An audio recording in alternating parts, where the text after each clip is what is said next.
Friends, welcome to Biology Made Easy. Today we'll discuss about inflorescence. So first let us discuss what is inflorescence. You have seen that in some plants the flowers apply singly, solitary flower. As you have seen the China rose or hibiscus, each flower is single. So they are known as solitary flowers. But in some plants, several flowers arise in one axis arranged in a particular manner, in a definite manner. That is known as inflorescence. That means a group of flowers arranged in a definite manner in one axis is known as inflorescence. Arrangement of flowers in a definite manner in a floral axis is called inflorescence.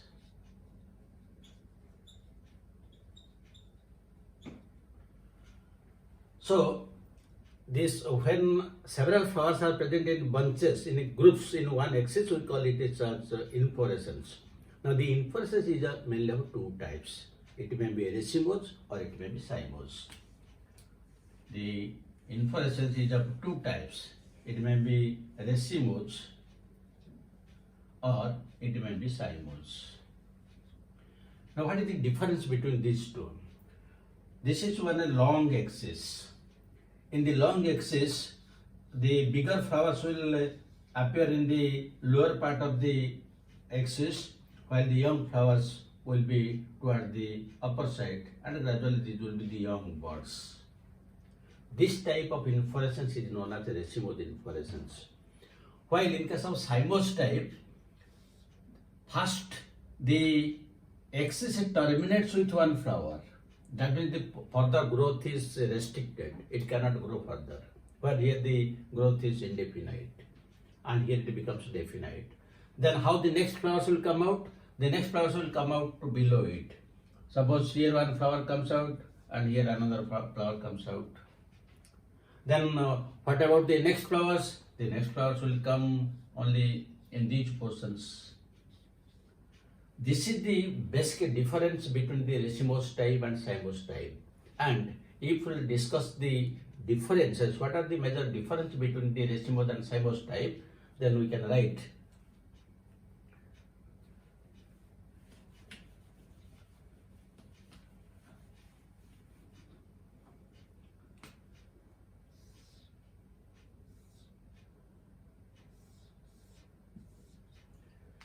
In case of racemose type, the growth is indefinite because it never terminates in a flower, while in this case the growth is definite. The second point, here the arrangement of the flowers is said to be acropetal. Acropetal succession. This is the arrangement of the flowers. And here it is basipetal succession. Basipetal succession. That means here the old flowers are toward the base and the young flowers are toward the apex. This is known as acropetal succession. While here the old flowers are toward the apex and the young flowers are toward the base, that is basipetal succession. So we can write that point, the old flowers towards the base and young ones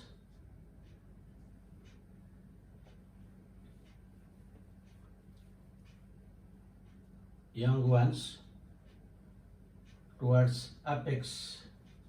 But here it is just reverse.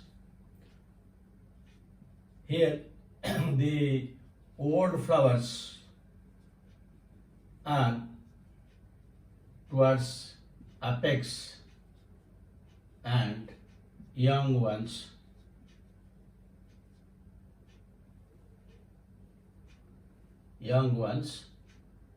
towards base. Then if you look in a clearly, you can see another thing. Since these flowers are older flowers, so naturally these flowers will open first, then these ones, and these are the buds, they will open lateral. That means the opening of flowers will take place from the lower side like this, and gradually it will come towards the center, because these are the young flowers. That means the opening of flowers take place in a centripetal manner. Whereas here this flower is the oldest flower, it will open first, then these flowers, then the remaining flowers, it will open like that. That means here the opening of flowers is centrifugal, here it is centripetal. So the next point is opening of flowers is centripetal, and here the opening of flowers is centrifugal. Then there is also another difference.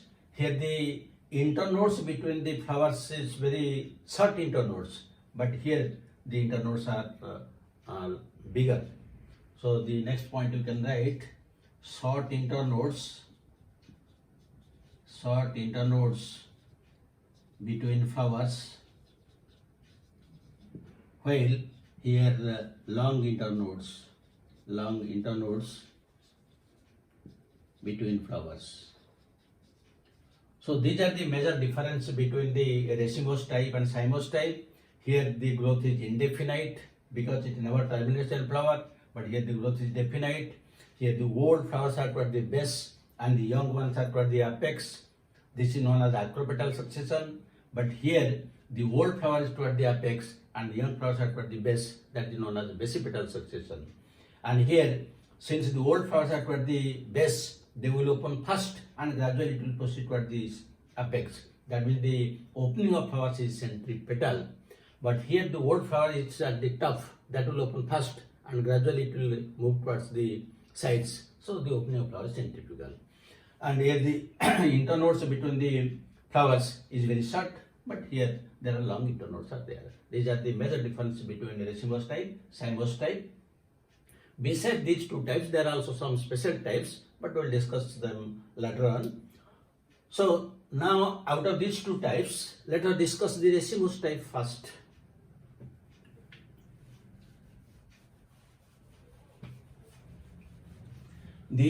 Already we have some idea what are the basic characters of Racemose type. Now the Racemose type is again divided into different subtypes, and we will discuss one by one. So types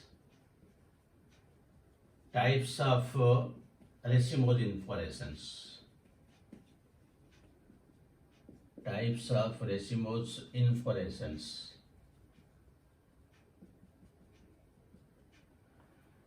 Now already we have idea what are the different characters of this Racemose type. Now what are the different subtypes? Now among the different subtypes, number one is raceme. In raceme, what are the characters? The flowers are pedicellate and bisexual. These are the two terms important. Because Racemose type means naturally the orientation of the flowers will be just like the Racemose type. That means suppose this is the axis of the inflorescence.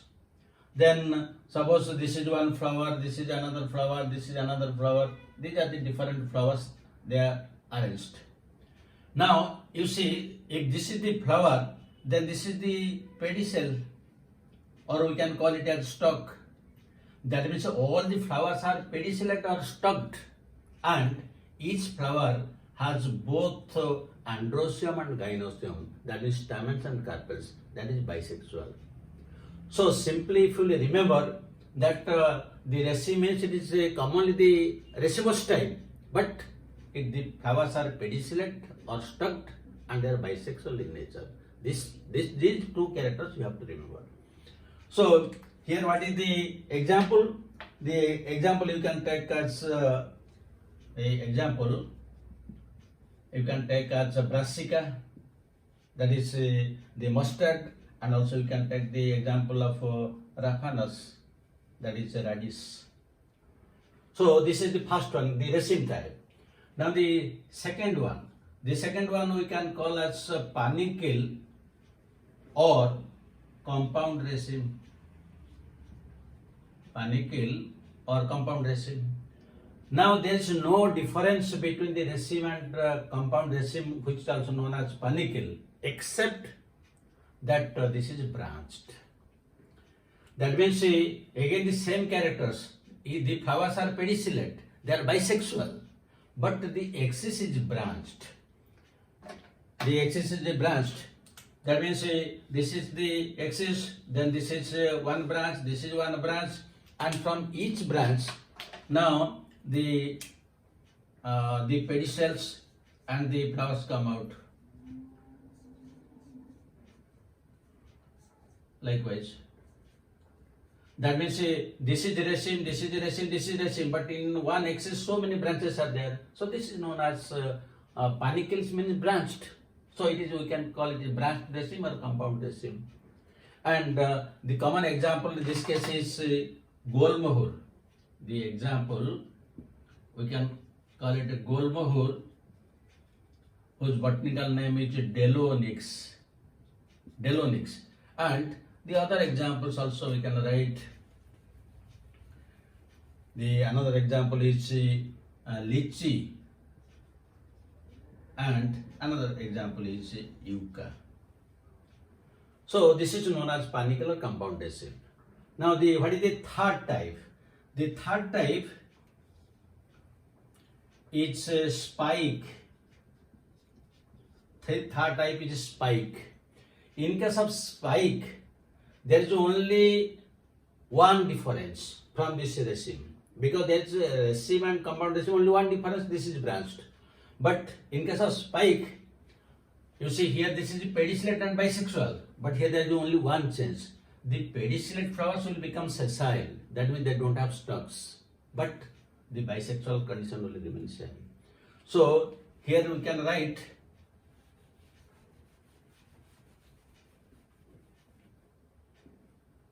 that these are sessile. That means the flowers have no pedicel, no stalk, but these are bisexual. These are bisexual. They are sessile but bisexual. So here, how they will look like? Usually, suppose this is one axis, and in this axis, when the flowers will come out, the flowers will come out directly on the axis, because they don't have the pedicels. They don't have pedicels, so they will arise like this. That means these are sessile flowers. They don't have any stalk, but each flower is bisexual. This is the characteristic of spike, and that is the only difference between raceme and the spike. So what is the common example? In case of this spike, the common example is we can take that of Acheranthus, and another example we can take Callistemon. Callistemon, this is also known as bottle brush. In English it is known as bottle brush. So the common examples. Now the fourth type, again the slight modification of the spike, that is compound spike. Compound spike, and this compound spike is also known as locusta. And this is found in case of the common example is Amaranthus. So what is the difference? The difference only it is branched. That means this is the axis. Now these are the different branches. Now from each branch, the sessile flowers, sessile bisexual flowers will come out from each one. That means each one is a spike, but since it is branched, it is known as compound spike or locusta found in case of Amaranthus. So in each case only one character is changing, and just raceme and spike, these are only the modifications, they are compound. So only one change has taken place, that is the pedicellate or struct character has become sessile, but both are bisexual. So very easily you can remember. Now let us discuss the fourth type, or the fifth type.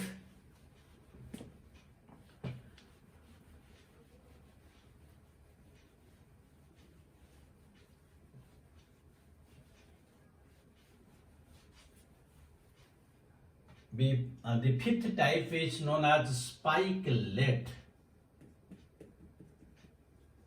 Spikelet, fifth type, spikelet. Now spikelet means a small spike. A small spike with few flowers. That means it's just like spike, but the flowers may be 3, 4, 5 like number. They are not more in number. That is only one of the differences.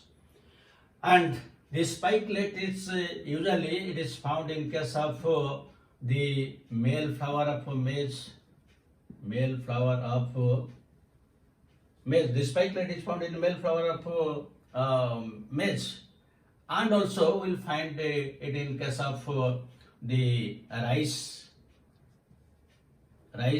and wheat. These are the examples. Now let us discuss. Sometimes these two are also known as compound spikelets or panicle of spikelets.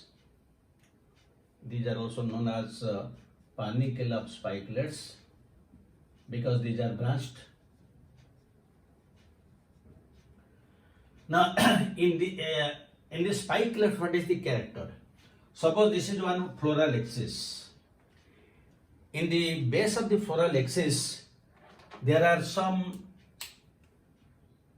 bracts, and mostly two bracts, from the axil of which usually flowers do not arise, and these are known as sterile bracts or empty glumes.